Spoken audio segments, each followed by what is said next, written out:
If it's Boxing Day, it has to be the test match at the MCG, in Shane Warne's word, the sporting capital of the world. Now, the series is tied at 1-1. Both captains aren't shy of saying a word to each other, and plenty of changes in the teams too. We're set for a cracker of Christmas. Joining me, VVS Laxman, Brad Hodge, as we look ahead to the third test match between India and Australia on the iconic G, as it's called, the MCG. Okay, we're just about to get information on the toss, but you had a brief look at the track. What did you make of that? Yeah, Alan Border did the pitch report, and he was telling that there's a little bit more grass than what it used to be at the MCG, especially the way the test match panned out against England, where it was a flat wicket, and also that the wicket won't deteriorate, as the match progresses. Just have a feeling that it's going to be an interesting test match, because if they have given so much of grass, and the curator before the test match has said that this will be a more sporting wicket than what it used to be, so hopefully there will be a result, and whichever team bats well in the first innings will usually have an advantage in this test match. Okay, let's talk to the local in Brad Hodge. Brad, I don't know how well you read pitches, that too from far away. You saw the image of that track. We heard from Alan Border a short while ago. He said 8 mm of grass has been tried, 10 mm has been tried. This time they've gone with 15 mm of grass. What does that tell you? Well, it means that they're still searching for the correct way to build this wicket. And look, you really don't want the test match to be a spectacle where it's a trial and error. But I think 15 mil might be the way to go, because, last year's Boxing Day test match against England came under a lot of criticism, where bat just dominated ball. And, the great Sachin Tendulkar just put a tweet out just recently about how important it is to have a good contest between bat and ball. And I think you'll see that here at the MCG, especially in the first 30 overs of the game. It does flatten out in the middle, but with the new ball is going to be critical. Okay, new ball is going to be critical, and interesting that Brad says that, because we've just had the toss. Virat Kohli has won the toss and has decided to bat first. Do you think that decision predominantly is based on the fact that up until now in this series, the team that's batted first has ended up winning? Yeah, I think that may be one of the reasons. But having said that, I think the wicket will be really good to bat on the first 2 days. And I think the first 1 hour will be a little challenging, because whenever you play the Boxing Day test match, there's a little bit of moisture on the wicket. And as that match progresses, it becomes into a flat deck. So I think it's right, because we've seen that in this series, if you put runs on the board, you can put pressure on the batting unit of either sides. So I think that there's a reason why Virat Kohli would have probably chosen to bat, and I think it's the right decision. Okay, Brad, what do you make of it? I remember talking to you yesterday in the build-up of this particular test match, and you thought that it's best to bowl first on this pitch. Yeah, well, generally, the wicket doesn't break up too much, but it also creates an opportunity for the bowling unit to really tighten and squeeze during the course of the match. So, look, runs on the board and scoreboard pressure is important, and Virat's the man on the ground there, and he probably understands that the moisture that's sitting underneath that grass is probably more important than how much grass is actually on it. So if there's zero moisture underneath the live grass, or the 15 mil of grass, then it'll be a perfect batting wicket. But this first hour and session up to lunch will be critical to determine how the test match pans out.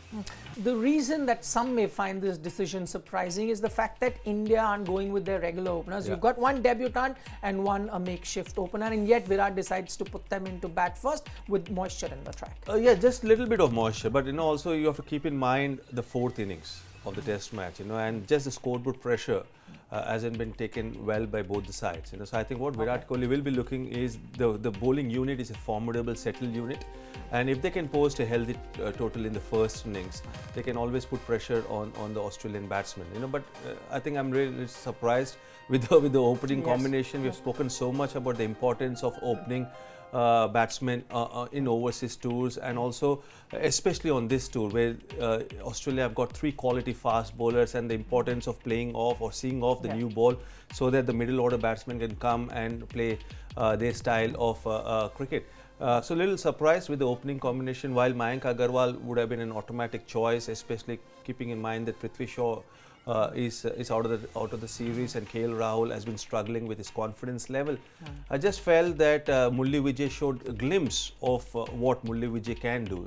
You could see in the second innings of Perth, even though he got out playing a bad shot, but the way he was leaving the ball, the way he was getting into position when he was playing his trademark cover drive, you just felt that he was just getting back the confidence, he was just getting back the rhythm. And that's when, as a team management, you invest and you support a player, and the next test he plays or the next match he plays, he can turn it around. And it's really unfortunate and unfair on Vihari to open in an international match. He was never ever done that in first class cricket or any form of cricket so far.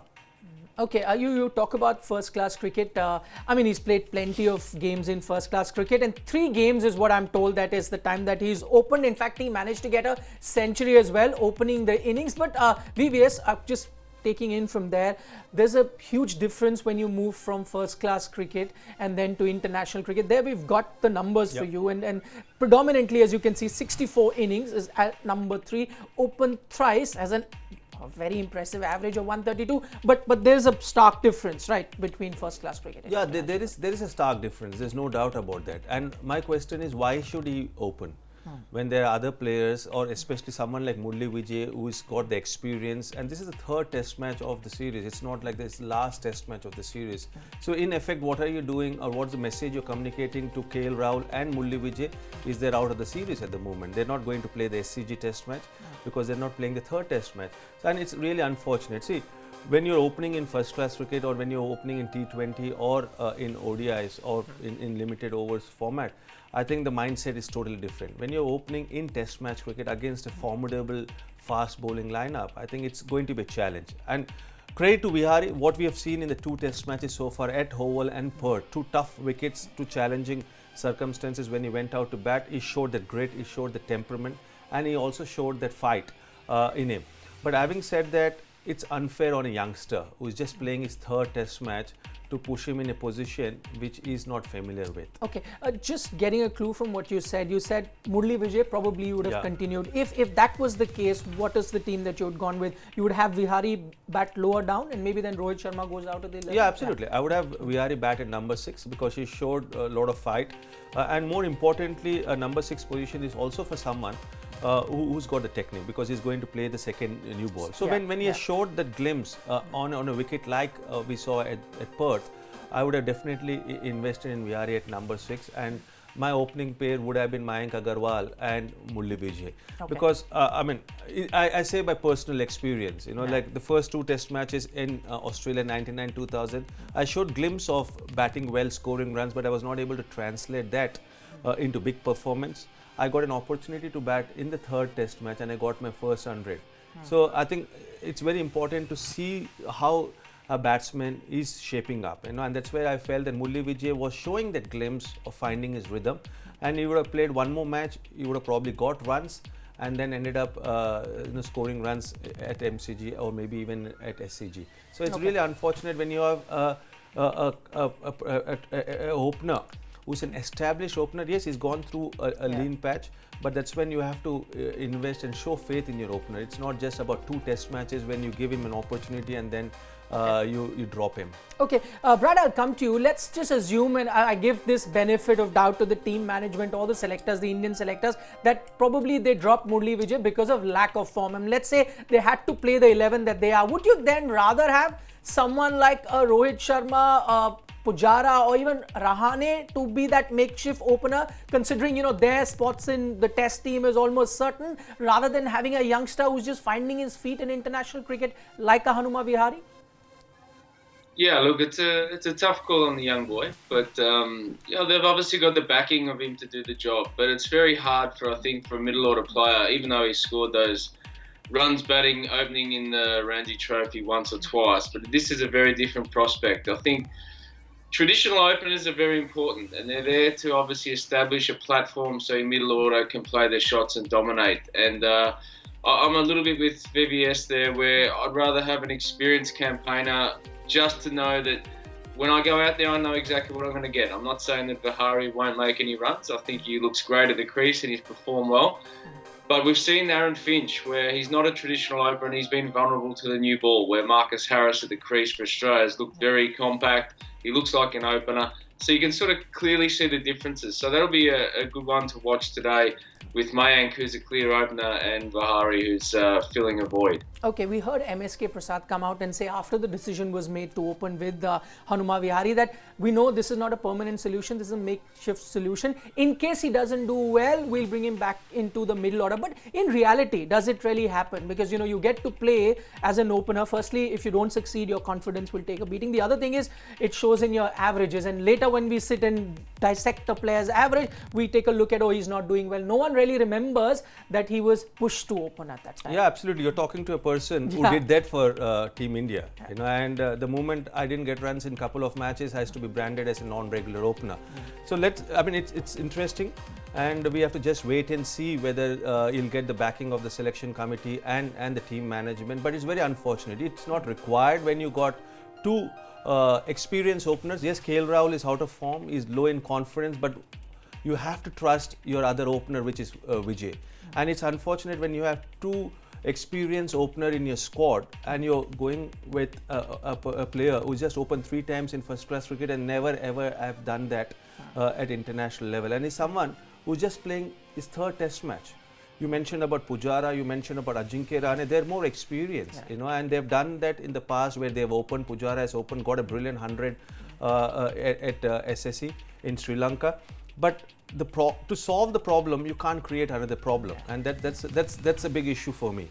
You know, it's not about what's going to happen in the future. What is the best solution at the moment? And the best solution would have been to give chance to Mayank Agarwal, who has batted brilliantly over the last 2 years to score so much of runs in first class cricket, playing for India A, playing for Karnataka, and then you've got someone who was just finding his form, and you have to back that player who was finding his form. So it's all about identifying the talent and investing in the talent and backing the players who are in the squad. You just cannot halfway through the tour say that we don't trust in you or we don't have faith in you, and that's exactly what the team management has done as far as Murali Vijay is concerned or KL Rahul is concerned. Now, how do they get back into the scheme of things in this series? I don't see both of them playing the 4 test match as well. Yeah. So indirectly you have just finished that tour, which is very unfortunate. You can't do that midway through the tour. Right. The only way they could make a return is if one of these openers really doesn't succeed in the 2 test matches. You never know with Indian cricket, but let's not hope the worst for Mayank Agarwal,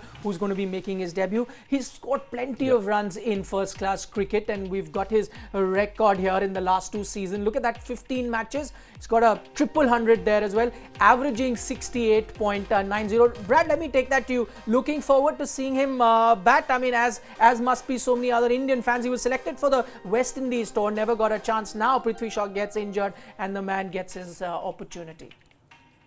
Yeah, I'm very much looking forward to seeing Mayank Agarwal. He was at Kings 11 Punjab last year when I was there, and he's such a great human being, a well-balanced person, understands his game well, so I feel that he's ready to step up to test match cricket, and sometimes you need little opportunities like this to present.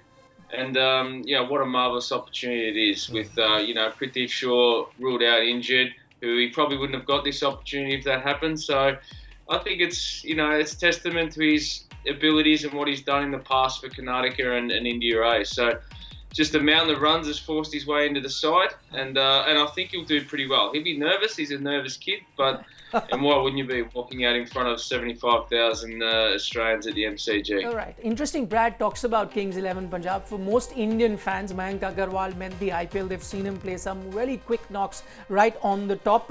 I don't know how he's going to be playing, but I was just reading an interview by his coach, and he said he likes to play the Virendra Sehwag way. You know, he likes to be aggressive. If he can be half as good as Virendra Sehwag, we've got exciting times ahead. Yeah, I think you can follow an example of Prithvi Shaw, who made his debut against West Indies. Yes, it's a different bowling lineup compared to the Australian bowling lineup, but I think the best way for Mayank Agarwal to approach this innings is as if it's a first class game, because if you're changing your game and you're changing your approach and mindset from first class cricket to test match cricket, then you're not playing your natural game. And once you're not playing your natural game, you'll not be able to get the performances what you got in first class cricket. So I think it's very important for Mayank Agarwal to go out and have the same kind of approach what he has shown in first class cricket, because his record is phenomenal.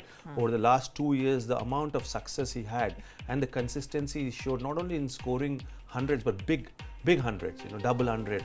Yeah. And I think that's the same kind of game plan, that's the same kind of approach he has to show even in Test match cricket. And only then can he be successful. You talked about Sehwag. The greatness of Sehwag was he never ever changed his approach depending on which format he was playing or which level of cricket he was playing. Or who the captain was, or who the selector was. He just remained Sehwag, true to himself. Okay, we've spoken enough about the Indian playing 11. Let's quickly take a look at what Australia has gone for. And you'd be surprised, winning teams seldom change their team, but Australia have made a change after winning that Test match in Perth. Mitchell Marsh, the all-rounder, comes in for Peter Handscomb.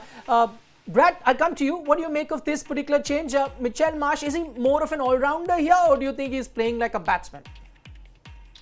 No, I think he's playing as a batsman. I think there's been, some talk about him being able to bowl a few overs, but most times when he's come into the Australian side, he's hardly bowled at all. I think this is a straight swap for batsman versus batsman. And I think that, the community that's put pressure on Peter Handscomb, there's a lot of talk about his technique and whether he's vulnerable or not.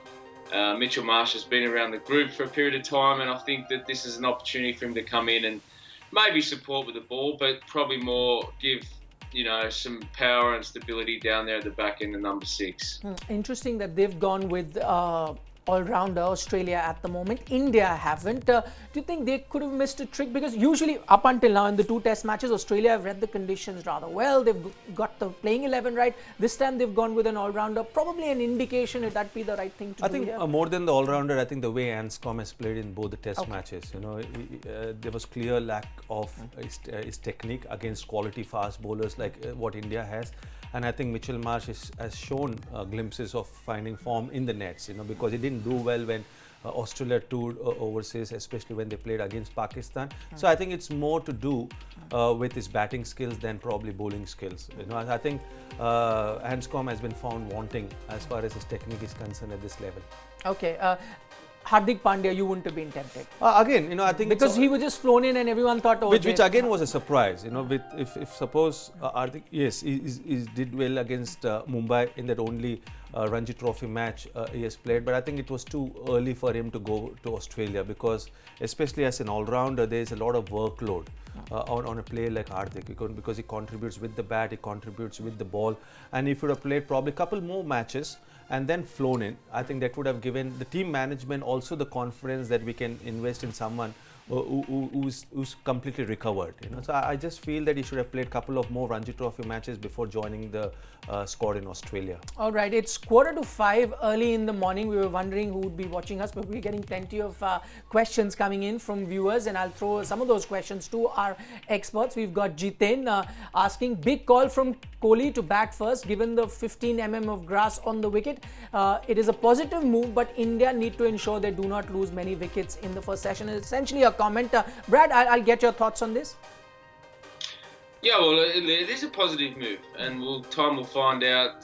Time will tell whether it's a good choice or not. But Virat's batting at 4. He's obviously got some good faith in his openers and Cheteshwar to get through that new ball. It's definitely going to be a challenge with the new ball. But, for me, it's more about how much moisture is underneath that grass. We saw in Adelaide there was, good covering of grass, but it was dry underneath, and it panned out to be a pretty good batting wicket. It's slow, but generally it was good for batting and hard for the bowlers. I think you'll find a similar wicket here where, there'll be a period of grinding in the middle from both teams with bat and ball. But hopefully it's a good cricket wicket, and then we'll see in about an hour's or 2 hours' time at lunchtime whether it was a good decision or not.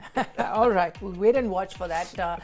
2 hours later, we'll have Brad Hodge, VVS Laxman in studio, and then we can talk about how good or bad this decision was. We've got another question, okay? This time we'll throw that question to VVS, and this has come from Osama Sheikh. Can Vihari or Agarwal cope with the lethal Australian bowling attack? I think there's no alternative for both of them. Yeah. They have to. I have not seen Mayank Agarwal bat at the highest level, so this is going to be a real challenge for him. But I always feel that challenges gives a person opportunity to showcase his character. And he'll be really looking forward to this opportunity. Is Mayank Agarwal, but the amount of runs he has got, I'm sure that he will cope up with the Australian bowling lineup. having seen Vihari bat at the Oval and at Perth, I've got no doubt that he's got the technique and the mindset to score runs against the quality bowlers which Australia have. My only worry, and I'm hoping that I will be proven wrong, is that can Vihari not change his mindset and approach as a number 3 batsman to an opener? Because when I opened, I tried to change the technique, I tried to change the mindset, and unfortunately because of that I was not able to succeed as an opener. I just hope that he goes on and bats as if he's batting number 3 and plays with the same approach and the same game plan as he did when he was batting at number 3. Maybe just assume in his head that first ball the opener is out and he's walked in to face just the second ball. Okay, talking about Australian bowlers, and we heard Osama just now in that question describe them as lethal, and they have been lethal as far as the this particular series versus India is concerned. But this is Australian bowlers at MCG. We're looking at Mitchell Starc, Cummins, Hazelwood, Marsh and Lyon, and look at the wickets there. Apart from Lyon, who's got 26 and 7, not something great to write home about. Is it, Brad, down to then just the nature of the Melbourne pitch, which is why these numbers aren't that impressive as we see with these bowlers on other grounds? Yeah, it has to be. I mean, Mitchell Starc's only played 1 match, Patrick Cummins 1 match, and I think Alistair Cook made about 260 or 250 in that game, and England posted about 500 and 580. So for them, that one opportunity, I think, has got to do with the wicket. It was a very placid, docile wicket, and it didn't matter whether you bowled 180 kilometres an hour or 140. It was tough work for the bowlers, and I think you'll find that they'll enjoy this wicket a little bit more. I'm sure the curators prep this wicket as best they possibly can to make sure there's good contest between bat and ball. But they can be lethal if the conditions are right. You've got to pitch the ball up on the MCG and try and get the batsman to drive. And if they do that early, then they should find a few wickets in that wicket column. Okay, interesting. Just quick word on the Indian 11. We spoke about the openers. Let's talk about the spinner that's come in Ravindra Jadeja. We don't know whether he was fit. He wasn't fit. Plenty of debate around that. But now that he's back into the Indian team, do you think he's come in as a first choice spinner, or do you think this decision primarily is being based because of the fact that Ashwin may not be 100%? I think because Ashwin is not 100% and the team management don't want to repeat the mistake what they did in Southampton, where they played probably a 70% fit Ashwin, because when you're playing only four bowlers, it's very important that all the 4 bowlers are fit. But I think not it's a great opportunity. But it's a great opportunity for Ravindra Jadeja, because the last time he played in overseas series was at the Oval, and he did well with the bat and he did well with the ball as well. But the challenge is, if there's not much of help from the surface, does he have the skill to beat the batsman in his flight? He can vary the pace, he's very accurate, he's very disciplined as far as line and length are concerned, but can he beat the batsman in the air and deceive them and get wickets? I think that will be the biggest challenge. But what we have seen over the last 2-3 years is Ravindra Jadeja has improved as a player, not only as a bowler but also in the batting department. So with his presence, it will also bolster the batting department of India. But it's a great opportunity for him, because he's so agile on the field. And he's someone who can restrict the flow of runs, which will allow the other 3 fast bowlers to attack all the time. All right, one thing is he comes in with a lot of experience, having done well in the last overseas test match he played. The other, he of course ensures that the batting lineup is pretty deep, batting at number 8 for India. Ravindra Jadeja coming in. Okay, time now for a special segment. This is where our experts actually turn into selectors. It's called Fab 4, and these are the rules for this particular game. You get points for runs scored or wickets taken. Each run gets 1 point, 50 runs 10 point, and then 100 run gets you a 20 point bonus. Each wicket by a player 20 points, 3 wicket haul 10, 5 wicket haul 20 bonus points. The bowler with the best strike rate for the day, remember, gets 20 more bonus points. Each catch, direct hit, run out gets you 10 points. A joint effort catch or run out gets 5 points for each player involved, and then points a player earns is also for that particular day only. Remember, it doesn't get carried forward. Experts playing the game will earn points every day of the test, and the one with most points at the end of the test is the winner. Last time around we had a 3-way battle between VVS Laxman, Murli Karthik and Damien Martin. This time we've got 2 of them in VVS and Brad Hodge. Okay, we'll start with VVS. Your 4 picks. Virat Kohli, Pujara, I'll have Mitchell Starc and Hazelwood. You haven't picked an Indian opener. That's not a good sign if you're an Indian cricket fan. Okay, Brad, to you. I'll pick Patrick Cummins, Josh Hazelwood, Virat Kohli, and actually I'll go Pujara and Rahane. Okay, so once again, so it's Pujara, Rahane, Virat, and Hazelwood. Did I get you correct? No, Pujara, Rahane, Hazelwood, and Cummins. Okay, you've missed out Virat Kohli. Okay, you dropped him. You picked him and then you've dropped him. Okay, looking at the two picks from the two experts, it seems like Brad is hoping it'd be a good day for the Australian bowlers, and VVS thinks it's going to be a good day for the Indian batsmen. Thank you so much for your picks. We'll of course be back during lunchtime and see how the two have performed. It's going to be an exciting day, just as we are building up. It is the iconic MCG. It is Boxing Day Test match. Two teams evenly poised. The series at 1-1. It's over to the live action. You are watching ESPN Cricinfo Match Day.